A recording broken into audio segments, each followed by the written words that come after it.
Bismillahirrahmanirrahim. Assalamualaikum warahmatullahi wabarakatuh. Adik-adik, perkenalkan nama Kakak Risma. Nah, Kakak di sini sebagai pengajar sejarah kebudayaan Islam.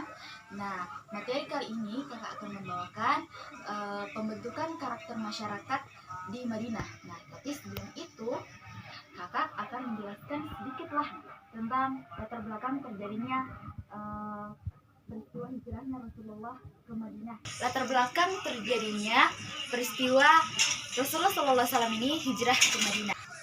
Rasulullah SAW ini telah mendapatkan Islam ke Mekah selama 13 tahun. Nah, oleh sebab itu Rasulullah SAW memerintahkan kepada para sahabatnya untuk hijrah terlebih dahulu ke kota Madinah. Nah, lalu mengapa Rasulullah SAW ini memilih kota Madinah?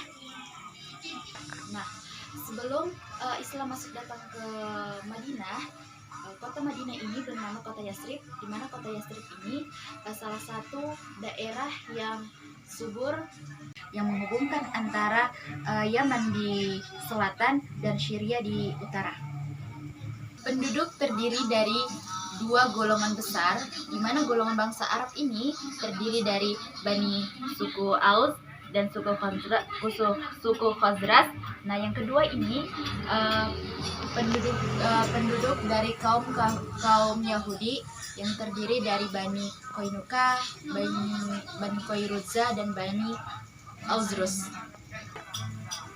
Nah, sampai di sini adik-adik ada yang mau ditanyakan masalah tentang ini? Saya, Bu, mau bertanya, bagaimana faktor-faktor Rasulullah hijrah ke Madinah? Ya, pertanyaan adik ini ya karena turunnya wahyu tentang perintah berhijrah ke Madinah. Nah, yang kedua ini karena tekanan kaum Quraisy terhadap umat Islam semakin bertambah kuat, dan yang ketiga kedatangan tokoh-tokoh ulama besar kepada Rasulullah SAW. Mereka bukan hanya untuk masuk di dalam kronologi berangkatnya Rasulullah SAW untuk hijrah ke Madinah. Sebelum Rasulullah SAW ini hijrah ke Madinah, beliau memerintahkan kepada para sahabatnya terlebih dahulu untuk berangkat hijrah ke Madinah. Nah, mereka ini berangkat hijrah ke Madinah pada malam hari tanpa bergerombol. Sedikit demi sedikit mereka meninggalkan Mekah, sehingga yang tersisa hanyalah Rasulullah SAW dengan dua para sahabatnya, yaitu Abu Bakar As-Siddiq dengan Ali bin Abi Thalib, dan pengawasan di rumah Nabi Muhammad SAW. Nah, mereka sekali-kali mengintip ke dalam rumah untuk memastikan bahwa Nabi Muhammad SAW ini masih tidur. Padahal orang yang berada di tempat tidur itu bukanlah Nabi Muhammad SAW, melainkan Ali bin Abi Thalib. Nah, Rasulullah SAW ini meminta Ali untuk memakai mantelnya dan tidur di tempat tidurnya. Nah, atas pertolongan Allah, Rasulullah SAW dan Abu Bakar akhirnya keluar dari rumah tanpa diketahui oleh para kaum kafir Quraisy. Malam itu bersama Abu Bakar, beliau berjalan mengendap dalam kegelapan menuju gua di Bukit Sur. Nah, mereka tetap memasang telinga melalui Abdullah, putra Abu Bakar, untuk memastikan bagaimana suasana perkembangan di kota Mekah. Sejak mereka. Nah, kiamat seolah-olah berlaku kepada Quraisy setelah Rasulullah SAW ini lepas sidik melihat kaki-kaki mereka ketika mereka sedang berada di mulut gua itu. Di saat itulah Abu Bakar sangat mengkhawatirkan keadaan Rasulullah SAW. Nah, tetapi Rasulullah SAW ini berkata kepada Abu Bakar, beliau mengatakan bahwa demi Allah, wahai Abu Bakar, sesungguhnya kami tidak sendiri, tetapi kami bersama Allah.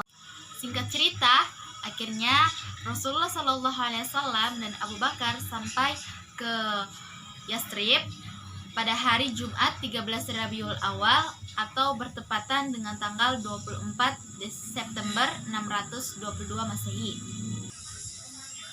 Ketika penduduk Yasrib dan para sahabat yang telah sampai terlebih dahulu melihat Rasulullah SAW, mereka menyambutnya dengan penuh kerinduan dan kegembiraan. Orang-orang Arab, baik Islam maupun penyembah berhala, mereka ini tumpah ruah untuk melihat sosok Muhammad yang banyak diperbincangkan. Orang-orang sampai ke sebuah tempat penjemuran kurma. Unta itu berlutut. Nabi Muhammad menanyakan, tempat ini milik siapa? Maka Ma'ad bin Afrah menjawab, rumah itu milik Sahal bin Suhail, 2 anak yatim dari Bani Najjar. Setelah dibeli rumah itu, maka dibangunlah menjadi masjid. Hanya sebagian dari ruangan masjid itu yang beratap. Di sanalah orang-orang miskin dari berbagai tempat yang datang menemui Nabi Muhammad SAW untuk memeluk Islam, kemudian ditampung. Nabi Muhammad SAW membangun rumah kecil bagi keluarganya di sisi masjid itu. Sekarang masjid yang dibangun Rasulullah SAW itu menjadi Masjid Nabawi yang teduh di Madinah. Adapun rumah tinggalnya menjadi tempat makam Rasul yang kini juga berada di area Masjid Nabawi. Setelah Nabi Muhammad SAW tinggal di Yathrib, beliau mengganti nama Yathrib menjadi Madinah atau disebut dengan Madinatun Nabi atau disebut dengan kota Nabi. Nah, sekarang kita masuk pembentukan masyarakat Madinah. Nah, pertama kali ini, langkah pertama yang dilakukan Nabi Muhammad SAW ketika berada di Yathrib, beliau mendirikan masjid, di mana tempat berhentinya itulah menyambung. Tempat itulah beliau membeli tanah dari 2 anak yatim untuk membangun masjid. Tadi saya bilang titik masjid. Kak, boleh bertanya lagi? Ya, silahkan, Dek. Saya mau bertanya, apa fungsi-fungsi dibangunnya masjid itu? Oke, terima kasih atas pertanyaannya, Dek. Oke, fungsi dibangunnya masjid pada saat itu karena sebagai tempat untuk melaksanakan ibadah sholat, tempat untuk kaum muslimin untuk menerima pengajaran Islam. Makasih Bu jawabannya. Sama-sama, Dek. Nah, masjid ini menjadi lambang akidah umat Islam atau keyakinan tauhid kepada Allah Subhanahu wa taala. Nah, pembinaan masjid ini mengokohkan dakwah Rasulullah untuk menyebarkan risalah wahyu kaum muslimin. Nah, masjid juga menjadi tempat perbincangan. Muhajirin ini adalah para sahabat Rasulullah SAW yang asli penduduk kota Mekah.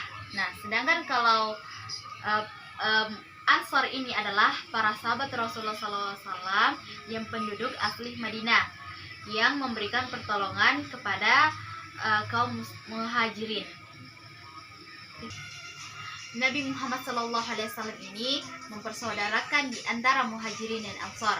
Nah, beliau menjadikan untuk setiap ansor seorang saudara dari muhajirin. Begitupun juga sebaliknya,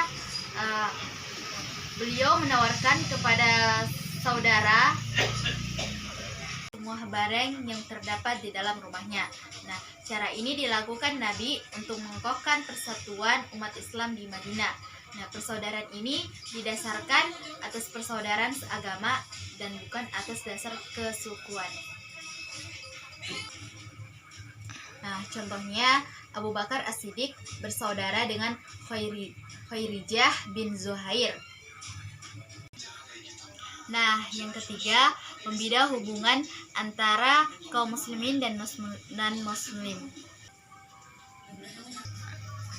Demikian materi sejarah yang kakak sampaikan.